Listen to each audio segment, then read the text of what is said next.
I look so much like my dad, maybe not now, but what about if I do this? 20 years after his death, his family finally confirms the rumors. For years, people believed they knew Don Knotts. The nervous smile, the shaky voice, the lovable Barney Fife who could make an entire room laugh without even trying.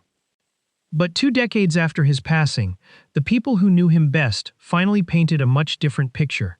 And honestly, I wasn't expecting it. Comedy has a strange way of hiding pain. The funniest people often become experts at making everyone else feel better, while quietly carrying burdens no one notices. The more I learned about Don Knotts, the more that idea kept coming back to me. Millions saw a fearless comedian.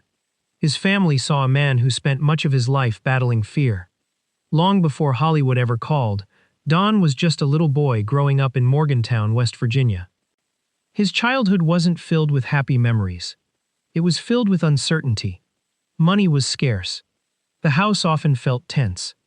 And according to his daughter Karen, life inside the family wasn't nearly as peaceful as people might imagine. His father struggled with severe mental illness and alcoholism. The home could become frightening without warning. Karen later shared that Don also suffered mistreatment from some of his older brothers, experiences that left emotional wounds he carried for decades. Hearing that changed the way I looked at his comedy. Maybe laughter wasn't simply something he enjoyed. Maybe it became his way of surviving. Instead of letting those painful years define him, Don escaped somewhere else. His imagination. He invented funny characters, created little performances, made people laugh whenever he could. For a young boy living inside a difficult home, humor wasn't just entertainment. It became protection. Looking back, it's remarkable how something born from hardship eventually brought joy to millions of strangers. Life changed again during World War II.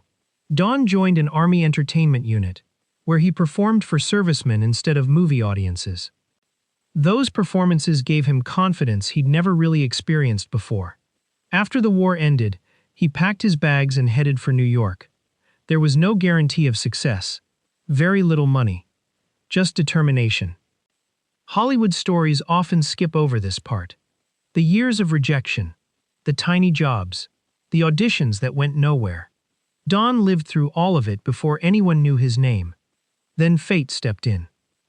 He crossed paths with Andy Griffith. That friendship would end up changing both of their careers.